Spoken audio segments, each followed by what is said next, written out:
美国大兵集结在荷姆兹海峡外面，已经到德黑兰门口了。那你伊朗不怕死吗？我告诉各位，舰上的标准3型跟标准6型飞弹是不够的。大家要晓得啊，鹰击12是全世界最好的反舰飞弹，它贴海2倍音速飞，等到距离目标30到50公里的时候，突然升起，然后直攻。在这个贴海的阶段，很多雷达可能会抓不到。等到你发现它的时候，它就在你面前了。美国海军航空母舰如果一旦中弹，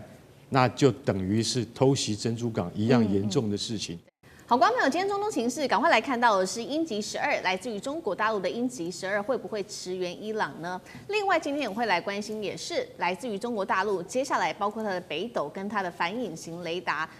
如果再加上超音速一起锁定。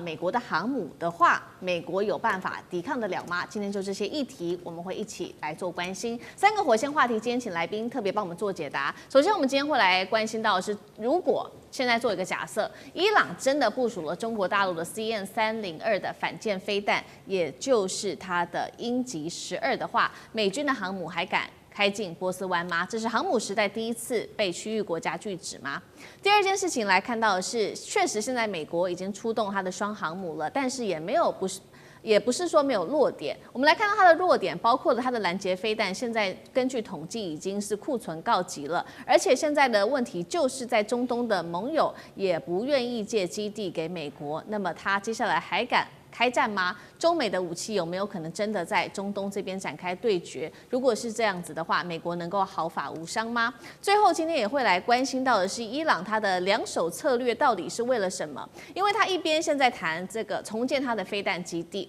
那一边又说它要和谈，这是求和平还是在拖时间呢？其实伊朗是在等中国大陆的武器到位吗？包括它的雷达，还有它的北斗反舰体系到位，再来针对美国展开攻击吗？今天就这些议题，我们会一起来做关心。确实，现在看到在美伊的一个对峙上面，美国它的军事武器已经部署到位了，16个军舰、2个航母战斗群跟7个战机联队，大约是4万名的兵力。集结全面压境在中东，而伊朗也是蓄势待发的。我们来看到是来自于路透社最新的披露，有来自于中国的帮忙吗？伊朗即将跟中国大陆敲定采购 CN-302超音速的反舰飞弹。这个外贸版本就是大家所熟知的鹰击12了，号称能够制得了就是航母，能够集成航母哦。那么来看到它的特性，包括采的是低空高速的图防，终端还具有超高音速的一个冲刺能力，能够专门针对这些大型水面舰艇，并且具备集成航母跟驱逐舰的能力。现在是连以色列的前情报官员也都开始示警了中国大陆这款武器的威力。他这样说，他说这将会完全改变局面，而且是极难被拦截下来的。伊朗如果真的使用了来自于大陆的鹰击12，那么整个荷姆兹海峡都会在射程的范围之内。中国大陆除了可能提供鹰击12之外，同步有没有可能现在也根据媒体的报道，也会提供其他的武器，像是它的隐形雷达，还有它的北斗卫星的导航数据跟即时的卫星影像一起来做支援。换句话说，伊朗正在建立一个完整的反航母的一个体系。节目一开始我们要特别来关心有关于鹰击12它的战力了。如果伊朗真的部署的话，接下来对于美军的航母有多大的威胁性？再加上刚刚我们特别提到的几样武器，不管是雷达，或者是反隐形的雷达，或者是北斗，成为一个体系化作战，接下来对于美国的冲击又有多大？汉庭怎么看？我们要先了解到，伊朗它目前陷入了生存的焦虑跟非对称的制衡哦。面对美军16艘的军舰跟双航母的打击群的极端威胁，所以伊朗知道，目前自己拥有的传统快艇群这种狼群战术呢，已经很难突破在现代化的这种宙斯盾防御网，所以他们急需要一种一击必杀的杀手锏。能够让强敌呢在发动攻击之前，先计算一下自己能否承担失去一艘航母的代价。那再加上中国大陆跟伊朗本来就已经有25年的全面合作协议的这个状态，所以不仅是单纯的能源的贸易，在西方这种极限施压的背景之下，大陆不仅提供的是建设物资，更是安全方案。所以伊朗呢采购了 CN-302，本质上是把自己的国防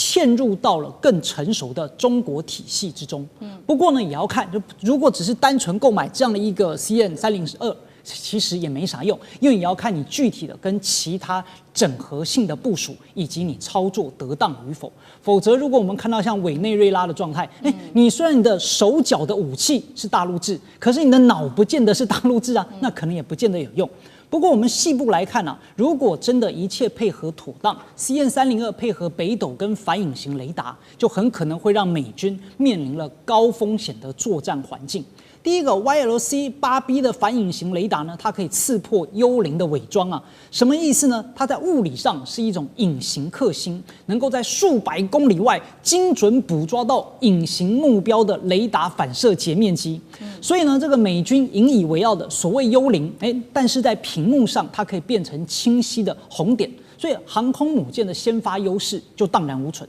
而第二呢，就是北斗卫星的导航了。过去伊朗的导弹受限于 GPS 的民用精准度，或者是俄罗斯系统不稳定嘛。现在如果接入了北斗3号全球卫星导航系统，伊朗就获得了厘米级的定位精度跟抗干扰的军用链路，让后面的 CN-302不再是盲目投射，而能够有一个可以实时修正的大脑，配合卫星的影像来支援。那最后呢，就是这个 CN-302的超音速突袭了。那它能够以低于20米的高度贴海飞行。对于宙斯盾的系统来说呢，反正因为种种的限制，当雷达发现它的时候它可能距离舰艇只剩下30公里。所以以3倍的音速来撞击250公斤的战斗部，它的动能就相当于直接释放数吨的高能炸药，可以呢废掉一艘伯克级的驱逐舰。所以在这个状态之下，如果真的能够3位一体，那么美军面临的就不再只是零散的骚扰，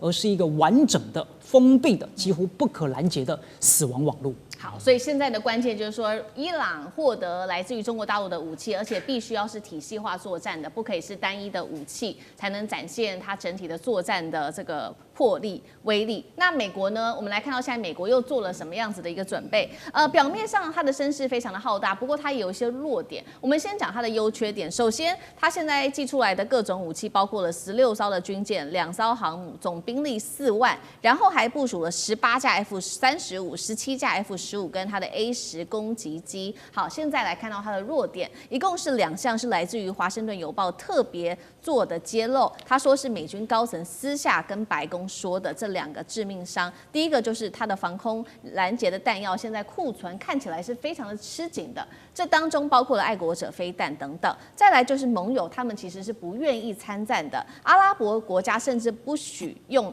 境内的基地来帮助攻击伊朗。反观伊朗现在不断的强化它的武装我们来看到它正在修建的各项的武装，包括它的飞弹基地、它的空军跑道都已经恢复好了，还有它的这个固体燃料飞弹设施也全部都完成重建了。现在看起来，伊朗正在重建当中，又有了中国大陆的帮忙，有没有可能美中接下来在中东这边展开对决？那美军还能毫发无伤吗？那干哥又怎么看？刚刚汉庭把那个鹰击12讲得非常的清楚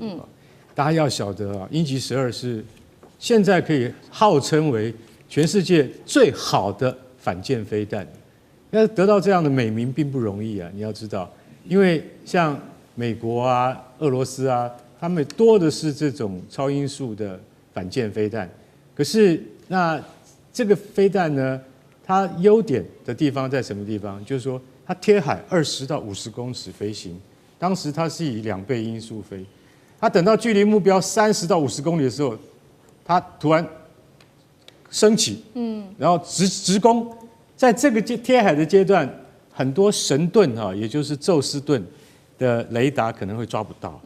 等到你发现它的时候，它就在你面前了，它在你面前，那宙斯盾指挥标准飞弹就已经来不及了，所以可能到最后就是进破武器系统要去拦它了。如果拦不到的话，航空母舰就会中弹。那所以我们必须要去回溯一下2年前，常常会说，哎呀，这个华盛顿号在那个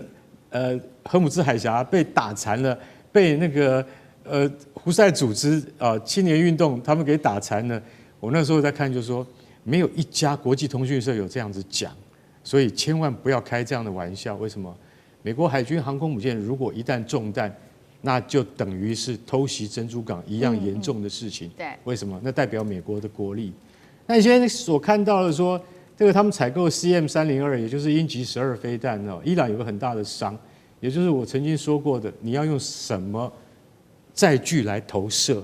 哦，它可以用飞机载，它也可以用船来打，但是伊朗没有这么大的船，也更没有那么大的轰炸机，所以我提供了 CM302。大家要知道，这种超音速反舰飞弹非常大一枚，你如果没有足够的载具，你是不能够发挥它的功效。所以我一直在想这个问题，就是说，伊朗如果敲定跟中国买 CM302，也就是鹰击12的话，它一定有附加它的载具在里面，不然的话，它的用处恐怕就不大。可是我们回头再来看看美国啊，美国已经16艘军舰在红海了，对，再来就去赫姆兹海峡了，就已经到德黑兰门口了。那你说这么多军舰都过来了，那你伊朗不怕死吗？我告诉各位，到目前为止啊，舰上的标准3型跟标准6型飞弹是不够的。什么叫不够？也就是说，所有的美国海军的这个就是水面上的舰队，他们都携带了标准3型或是标准6型的防空飞弹。这种防空飞弹在必要的时候可以打海面的目标，也就是既可对空也可以对海。可是现在的数量是不够的。我举一个例子，去年美国的海军舰队司令部司令考德尔上将，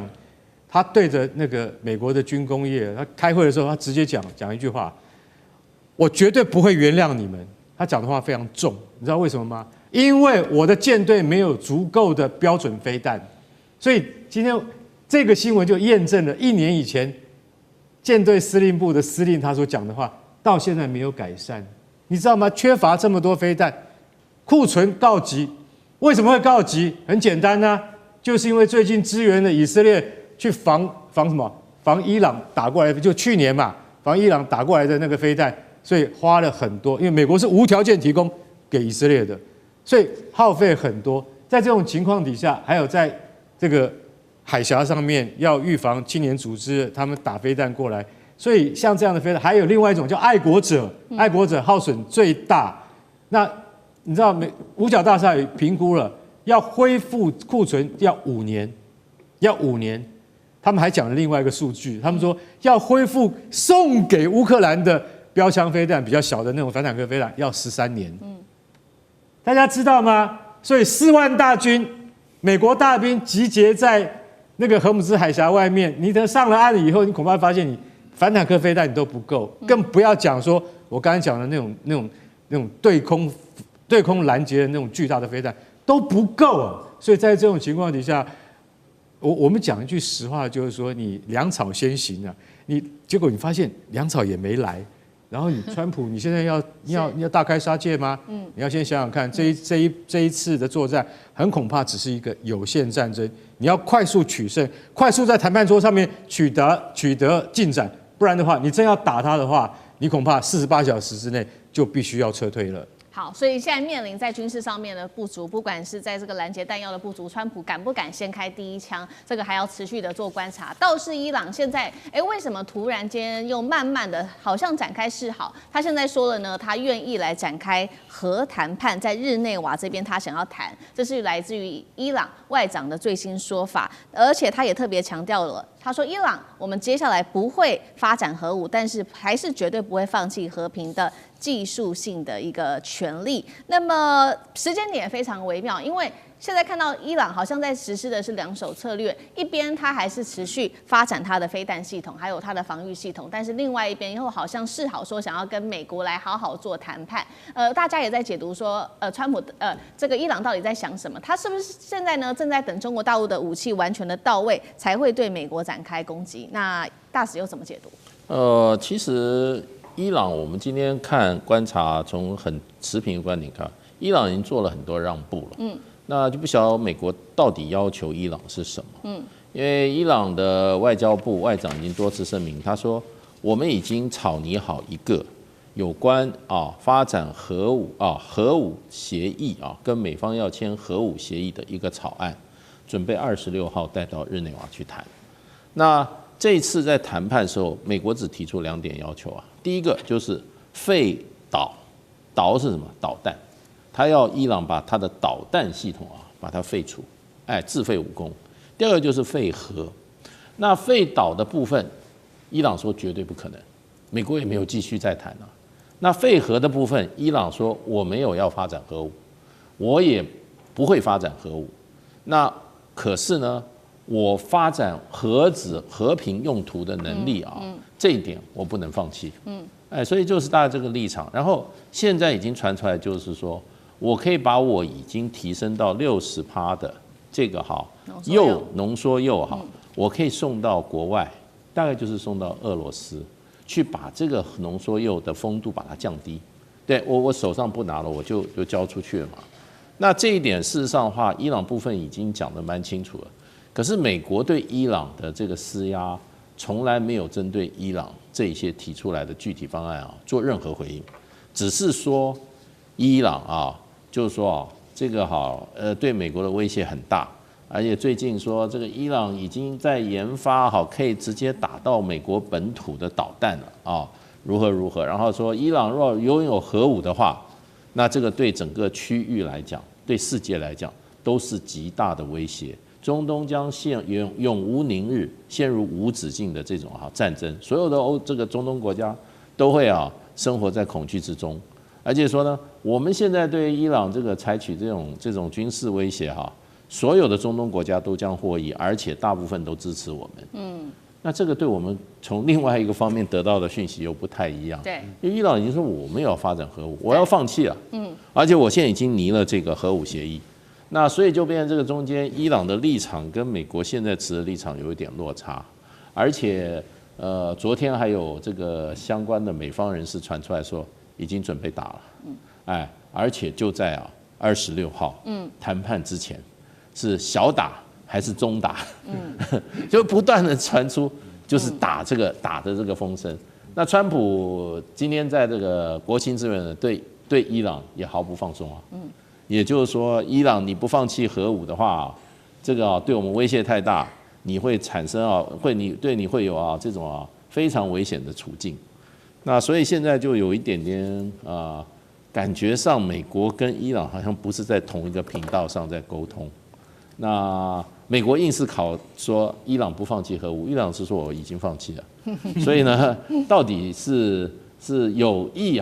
没有听到对方的声音呢，还是真正没听到？我觉得有意故意不听到对方声音的可能性比较大。今天的头条焦点，我们聚焦在中东的情势。先来特别要来关注到是德黑兰现在铁穹正式的成型了。今天也会来关注到细节项目，包括来自于俄罗斯的500套柳树，再加上伊朗自己的赛亚德3G 会猎杀美军的战机。那么哈米尼已经交代好了，他的继任者会做全面的反攻。这场战事怎么发展？今天我们会一起的来做深入关注。3个火线话题，我们今天也会请来宾来特别帮我们做解答。首先，特别来关心到了川普，他现在已经祭出了，包括2艘航母都压进到了伊朗的门口，另外再加上270架的战机随时待命。伊朗现在有什么底气不怕美军呢？在这样子的一个强势压境之下。再来，我们会关注到的是，有了俄罗斯的这一款这个监射飞弹柳树，再加上伊朗的最新的这个是赛亚德3G 的防御网。军事面，我们今天也会关注，在这样子的一个压力之下，美军还能够像当年的贝尔格勒轰炸那样打吗？最后会来关注到哈米尼，他已经选好了他的继任者，再加上现在说代理人战争可能会从中东地区延伸到欧洲，在这样的情况之下，川普真的敢动手吗？今天就这些议题，我们会一起来做深入的关心。好，本周我们就要关心到是在阿曼的斡旋下，在日内瓦这个地方会重启美伊之间的谈判。那么谈判桌上面，我们可以看到背后更是暗潮汹涌。尤其现在刚刚关注到了美军的动作，除了2艘航母之外，还有270架的战机都在待命。再加上我们来看到来自于美国的特使，他现在也说出了川普的压力。力哦。他认为川普现在其实压力是很大的，因为他不能理解为什么伊朗在这么大的一个军事的威胁下，到现在仍然可以不屈服。川普为此感到非常的纳闷。好，那么我们也来看到，那到底伊朗有什么样的底气，可以到现在还是不屈服呢？首先，我们要来看到是伊朗跟俄罗斯，其实在去年12月的时候就已经完成签署了一个军售协议，金额高达5亿欧元，并且这些武器会在3年内做交付。这当中细节来看到了，包括了500套柳树的这个防空的系统发射器，还有2500枚的肩射飞弹。另一方面，我们来看到伊朗自己也准备好了自己的飞弹系统，他在荷姆兹海峡这边举行首次的实战的一个测试军演，那么还测试了他的长程海军防空飞弹赛亚德3G。今天我们会请来宾特别帮我们解析这一些武器哦，可以建构的是150公里的防御网，拦截目标包括了有战机、无人机，还有巡弋飞弹跟海上巡逻机等等。所以今天节目一开始，我们要来特别看到了遏制的这款武器，再加上伊朗的这个3G 的萨亚德，对于美军的威胁到底有多大？川普在这样子的一个压力下，还能像当年贝尔格勒大轰炸这样做，或者是说上次的午夜之锤这种快速打击，他敢做吗？干哥怎么看？好，所以说伊朗终究不是当年的贝尔格勒，也不会是最近才刚刚发生的委内瑞拉。为什么？那这一次哈，他从俄罗斯引进了500套柳树，柳树我要特别讲一下，它的就是官方的编号叫9M336啊，那它的前身是9M38、9M34啊，就是针式跟箭式肩射防空飞弹。说穿了，这个柳树飞弹就是单兵带的，就是扛在肩膀上面。那你可以这样想，那这个它的射程范围的话，应该不高，对，它只有7到15公里的射程而已。但是它会有一个什么效果，你知道吗？就是美国海军又贵又高的那种F-35，那个战斗机，你飞一点点，飞低一点点看看，你如果飞得太低的话，你就会被我的肩射飞弹给打下来，而且你很难从红外线讯机上面去找到发射飞弹的这个士兵，这就是肩射式飞弹的好处。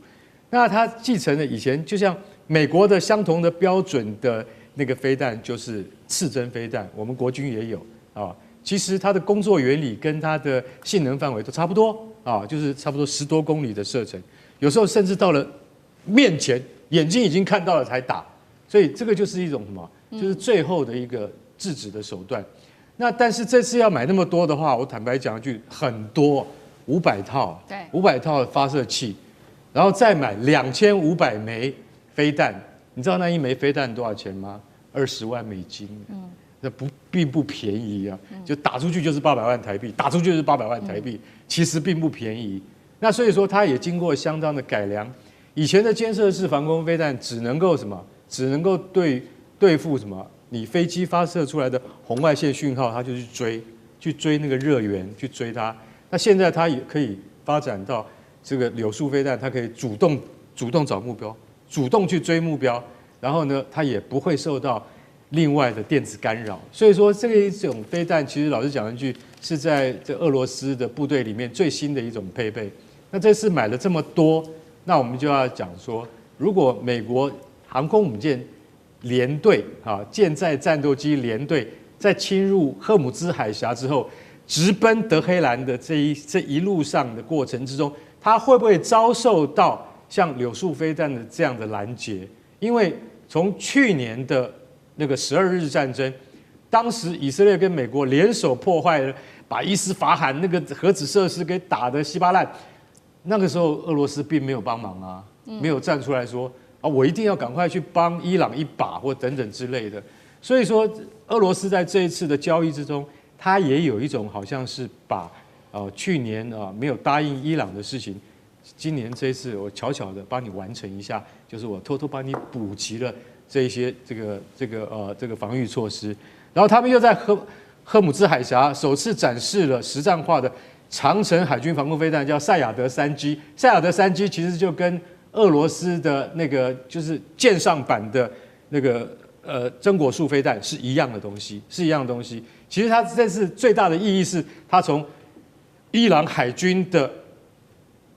垂直发射系统发射出来，这个意义非常重大。为什么？因为一般而言的话，你只能够发射一枚，再补一枚。现在我用垂直发射系统，我可以连续多发。对于美国的舰队入侵，那个空军力量的入侵，它能够连续齐发的话，是美国海军它必须要忌惮的一点。所以我觉得这一次啊，他们那个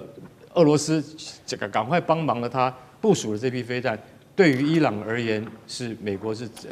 对于伊朗而言是真的是及时雨，然后美国是必须要非常非常小心应付的。好，现在我们看到，所以美国现在面对于来自于伊朗的压力之外，其实还有俄罗斯的协助。那其实川普现在考虑的事情，除了说刚刚我们特别提到的在军事上面压境之外，他其实考虑的还有包括干脆直接就斩首哈米尼父子，这样子做其实是最快的。那现在来自于《纽约时报》也特别做揭露，说川普你是有想到这一招，但是确实哈米尼早就已经做好准备了，他已经指派他的是最高国家安全委员会来替军政高层建立了4层的继任的顺序哦，也就是说，哈米尼一旦出事的话，政权是能够被无缝接轨的。那现在其实呢，川普还有专家们也都在担心的事情是，如果斩首没有办法立刻达成的话，恐怕会激起的是当地的民族的运动哦，把美军拖入在中东的泥淖当中。就算川普原本规划了2阶段的打击，恐怕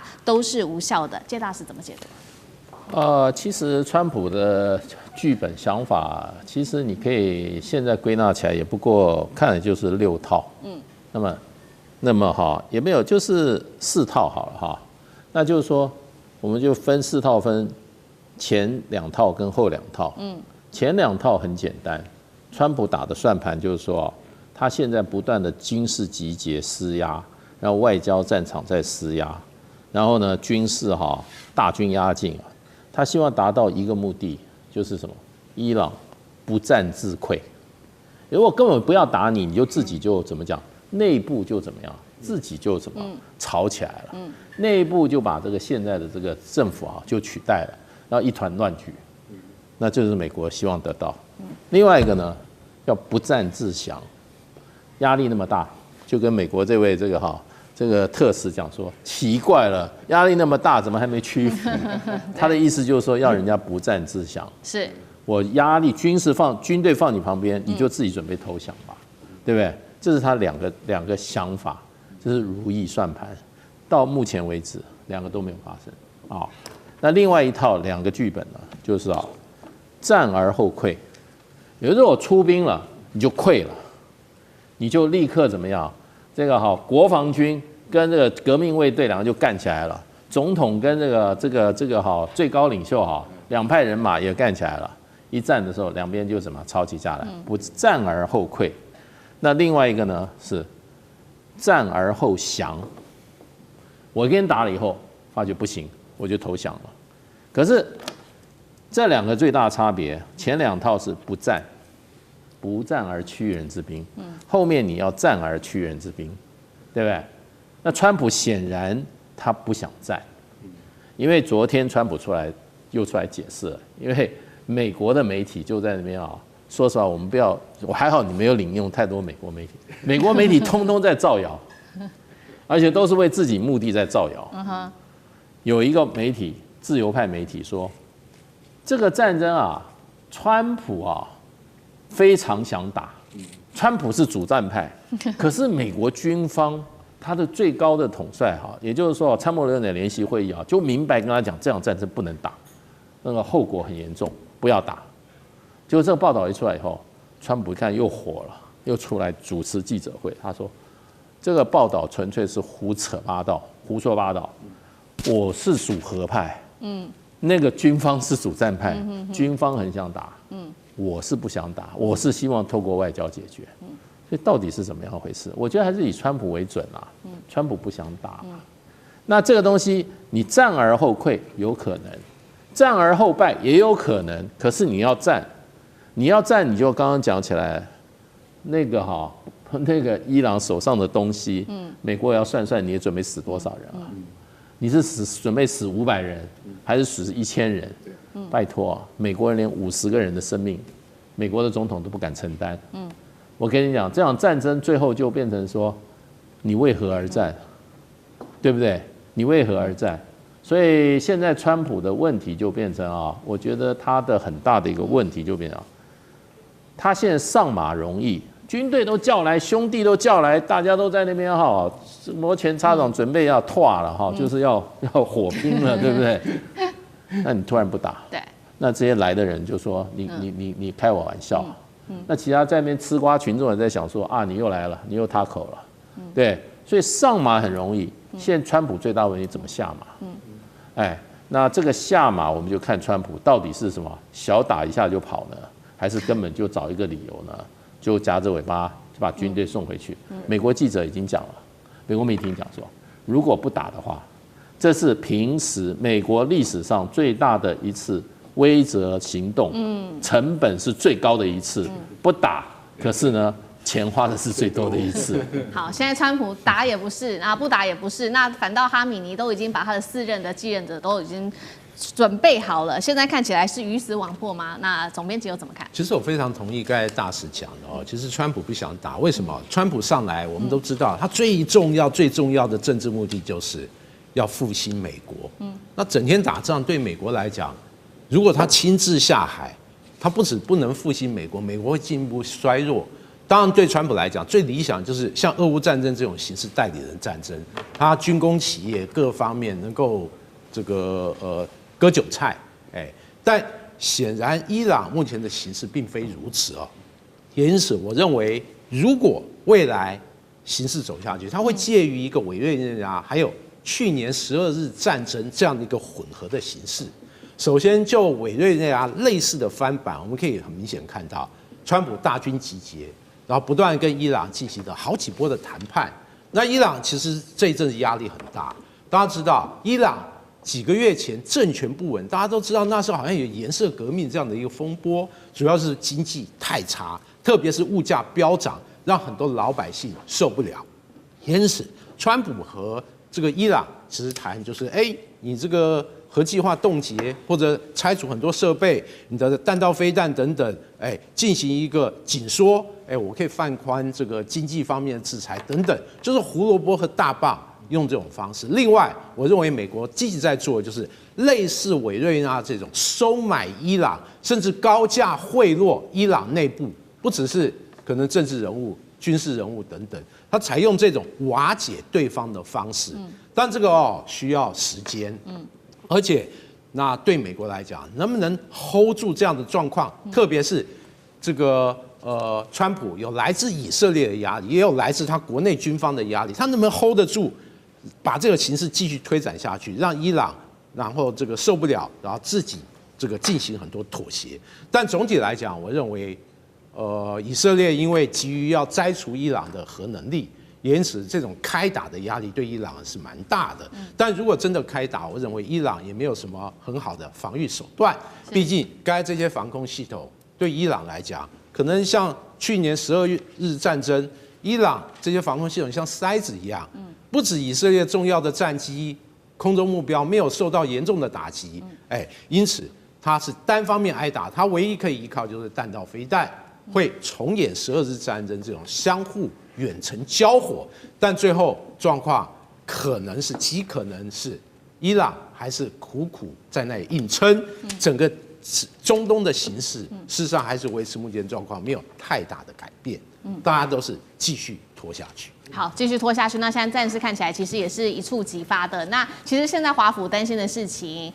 不只是在这个中东这边爆发这场战争，现在其实来自于《纽约时报》的另外一个说法是说，其实现在华府也非常的担心会不会扩散从中东到其他的欧洲国家，变成一场代理人战争。因为包括伊朗这背后，它有一些其他的代理人，像是也门胡塞组织可能恢复在红海这边的攻击，或者是真主党，甚至可能动用的是巡弋飞弹跟弹道飞弹，一旦真的开打的话，美军将会付出长期分散而且不可预测的代价。那像这个又怎么看？那川普承受得起吗？代理人战争？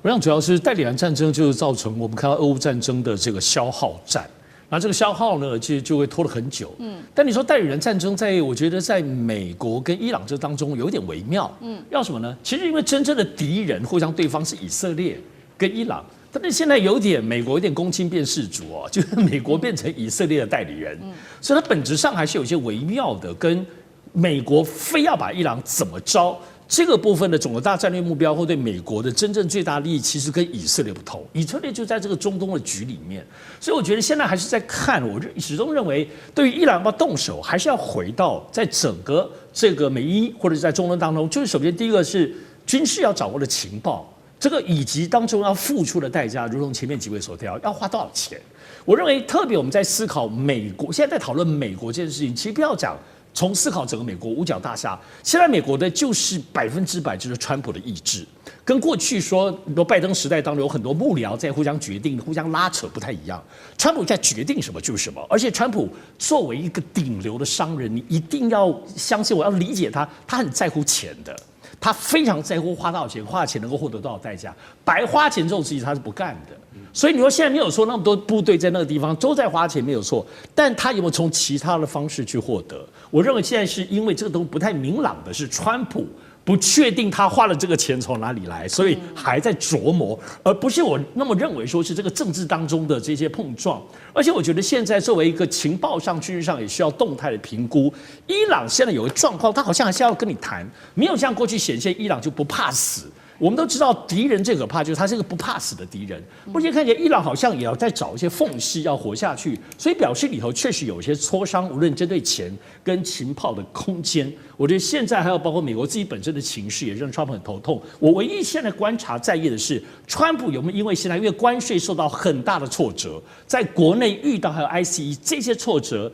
这个顶流的商人他可不是会硬吞啊，商人们都是我如果不爽，我一定要找个地方有出口。所以我现在唯一的我觉得在俄罗斯对不对，在整个伊朗状况当中，有没有可能是川普个人的情绪爆发的转移，而让他在所谓的这个相对来说比较客观思考当中有一点点落差？因此，真正的不是情绪，是川普的情绪。好，接下来赶快来关心到中东情势哦。现在是不是美国说的开战倒数正式的进入10天内？川普也下了最后的通牒，包括了祭出在中东附近的双航母。那么另一头呢，我们要看到中俄现在联手锁住海峡、荷姆兹海峡，今天会一起来关心在中东的整体情势。好，现在其实非常的紧绷，因为川普下的最后通牒对伊朗，一方面是好好的谈，另一方面军事上面也有祭出新的动作。川普在政治上面对伊朗下的最后通牒说，10到15天，我给你一个期限，如果呢核谈判还是没有办法突破的话，不排除动武了。那确实现在看到了，包括福特号跟林肯号都已经正式的进入在地中海跟阿拉伯海域，等于现在在中东地区已经针对伊朗形成了一个南北的夹击态势。其他强化部署的部分，我们也来看到美国祭出的各种270架各种的战机进入随时可以发动一个远距离精准打击的预备状态，并且呢也出动了美国的电战机，它的各式的预警机，并且在 F-16上也是第一次挂载代号是愤怒小猫的先进电子战的吊舱。我们来看到五角大厦也跟川普提出了很多他接下来可以使用的方案，这些方案包括了有限的精准打击、分阶段的升级，还有一个是斩首行动，这是最高的一个行动，斩首行动。那现在美伊到底有多紧张？我们看到包括了南韩跟波兰政府已经公开呼吁自己的公民赶快离开伊朗。那学者也做分析了，美国跟伊朗现在其实是在高风险的一个状态，一旦双方有任何的误判，就会升级为区域性的一个冲突。所以节目一开始特别请教委员的，川普的极限施压，双航母都压境了，能逼伊朗退让吗？那如果真的动武，可能会采取哪一些军事行动？委员怎么看？现在能够救川普声望的只剩下伊朗。他必须在伊朗里面建功立业，才有办法救他自己的声望。那要建功立业，必须得到什么？得到以色列的绝对安全。以色列的绝对安全有几个步骤：第一个，要求伊朗会合；第二个，要求伊朗限武，就是限制弹道导弹啊；第三个，叫铲除革命卫队；第四个，铲除神棍政权。那这4个步骤都完成的话，以色列的安全是绝对保障的。而且可以使得伊朗不成为中东的霸权。至于所谓区域冲突，不会啦，打来打去就是美国、以色列、伊朗，没有别人会参加啦，别人也不会受损啦。那大家在要求说公民撤离什么，就是看法跟我一样会打仗啊。那川普一定开的条件哦，他的个性是这样的。你如果退一步，我就继续加码；退一步就，你可以看到关税政策就有这种迹象了，所以会压到了伊朗没有办法答应的程度。那怎么开打啊？虽然有人讲说是什么有限精打什么斩首行动，其实一样的东西。他第一个他只会用大轰炸，那现在只是看他的本事，他能不能像贝尔格勒大轰炸连续炸了70几天？他如果能够连续炸个100天，伊朗一定垮了嘛。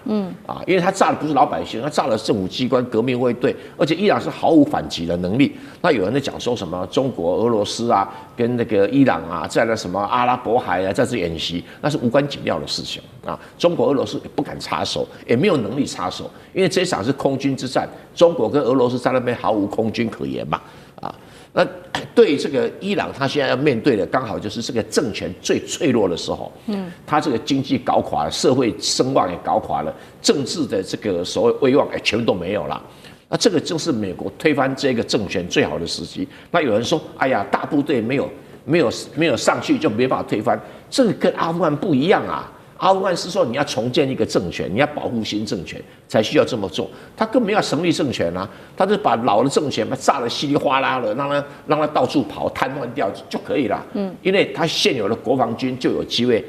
国防军很想政变，没机会政变，你创造他们让国防军政变的机会，没什么不好啊。所以不是伊朗本身也不是每一个人都反对美国去轰炸伊朗。甚至有的还暗中窃喜，你最好把这些哈梅尼都炸死了，只是情报领不领而已啊。所以这神棍政权，这革命卫队声望已经掉到谷底了。现在就看川普如果把这些铲除的话，那以色列的安全程度当然提高，战争以色列会受点损失可以，但以色列经得起，没有问题了哈。所以虽然这些配备啊等等，重点还是我刚才讲的，贝尔格勒轰炸了70几天。你能不能轰炸100天？有没有这个本事？因为要很多很多的弹药啊，很多很多的武器啊。那如果行的话，伊朗一定垮，伊朗这个神棍政权一定垮。那如果你轰炸不了100天，那就变成要不要来个第2次啊？这个就有一个桥的空间。但是除非伊朗愿意怎么样，奉上不平等条约，我会合，我献武，然后那我约束我的革命卫队的这个控制范围。他现在伊朗是用革命卫队来控制这个国防军，就像纳粹用党卫军在控制德国国防军一样的道理啊！这个东西，这个锁链只要被解除，国防军一定会跳上政坛来政变取得政权，这是伊朗的传统。好，所以我们看现在川普喊的最后的开战倒数时间，做给伊朗的警告。那一方面也是针对伊朗的宣示哦，就看川普接下来的决心。那在伊朗的方面，我们刚刚也特别提到了中俄的角色加进来，是有来自于 X 账号特别做的披露，说伊朗跟俄罗斯已经互相达成了一个5亿欧元的军火协议。那《华尔街日报》也说，中俄伊3国计划近期在荷姆兹海峡这边举行联合军演。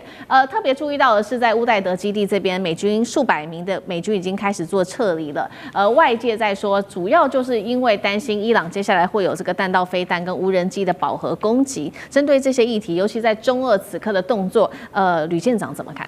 我们在过年前我们就讲到啊，对于伊朗来讲，它就是以拖待变。那对于美国来讲，它就是等航空母舰。那也就是说呢，我们如果说看到航空母舰的动态的话，那我们讲到2月9号的时候，其实那个时候我们还没有发现福特号它有其他的改变，但是我们看到布希号好像已经出发了。那但是如果说我们看到更近一点的，也就是2月17号的话，实际上来讲，第一个先准备穿越直布罗陀海峡的，其实现在已经穿越了，也就是福特号。那但是布希号呢？那我们等着看今天晚上那个美国它这一个海军的一个新那个学院它所公布的这个内容啊。但为什么他们会派出这个航空母舰呢？其实这个最重要的，也就是它需要舰载机。舰载机的数量其实比它部署到现在我们看到约旦或者以色列的数量还要多，而且灵活。那我们讲到说，这有关于10天到15天的这个期限呢，其实都是假的。那上一次，川普也有给这一个伊朗时间呢，但是第二天就攻击了，所以这一个完全是看什么时候进入这一个福特号的攻击圈内，它只要一进入，然后那个它相关的情资，然后有关于那个相关的交战准则一旦完成，马上就会发动。那其实我们讲到，对于伊朗来讲啊，伊朗其实它一定不会无核化的。如果无核化的话，其实现在那个就像刚刚郑源老师讲的这一个神棍政权啊，他的这个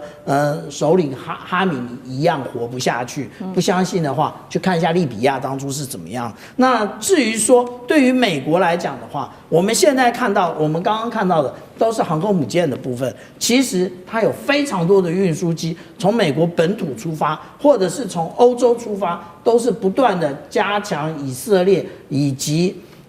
约旦的一个部署。这个也就是刚刚那个蔡正元老师特别讲到的，你准备了多少弹药？我们看到那个它的运输机是非常频繁的啊。那至于说啊，我们看到说刚刚最后有提到一个愤怒小猫，愤怒小猫就是针对的中国大陆以及俄罗斯来的。为什么？因为我们看到这个装备，它其实它是一个征收的夹舱，它为什么旁边有2个白色的一个装备？那个也是 sensor， 那个 sensor 是建构一个什么？它可以接收米波雷达，因为其实现在可以完全接收米波雷达讯号的，也就只有愤怒小猫而已。那所以现在那个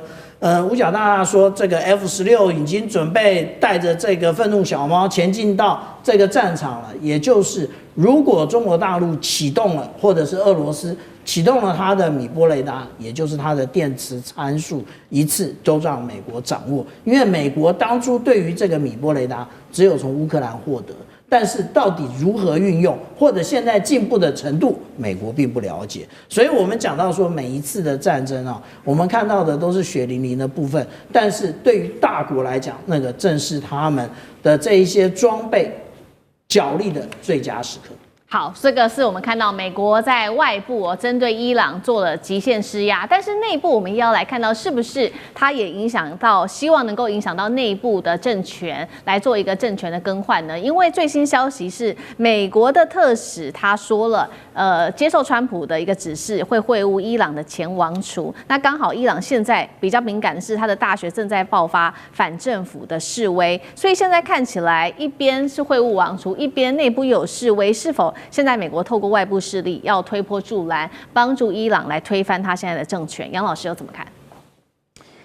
我觉得他当然在内外都在用一些非军事的方式，经济制裁已经是几十年了，然后呢，外交上的压力，那同时内部的这种可能的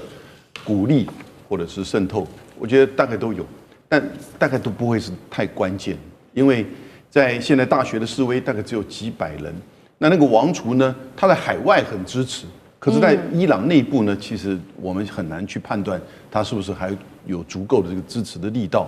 那因此，美国现在的确在思考，就是所谓的后哈梅尼时代是怎么样的一个方式。可是现在从美国的媒体看起来，我看各方面的报道，他们认为这个礼拜会先小打。也就是说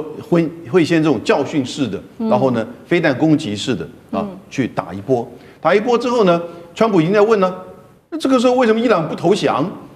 他明知道已经撑不下去了，所以他大概知道伊朗等待你这个小打，看能不能撑得过去，然后是不是美伊之间会进行协议？那这个协议当然美国的要价就很高，伊朗是不是能够去负担？不是只有核协议就会满足的。美国基本上是要削弱哈梅尼政权的控制，然后呢，逐步的去瓦解，因为他知道这整个伊朗最后的关键，核是一个问题，但是呢，整个神权政权才是真正的关键。所以，可是你要去完全的去让在这个时代，在这个时间点去产生就是政权更替那个代价可能很高。你光不知道你武器的库存够不够，你产生的这个区域冲突会如何等等之类。都会有一些影响，所以他最好的方式，也许是认为说，先来小打，产生协议，让伊朗整个神权政府这个削弱，然后呢再做更替。可是这个话能不能够真的那么美好的去推动哈？可能是不是川普最后还是需要一种蛮大规模的攻击之后，伊朗政府才会真正的退让？而伊朗政府，美国到底要伊朗政府只是退让，还是说要伊朗政府立即的败亡啊？他可能也在面临到不断的评估。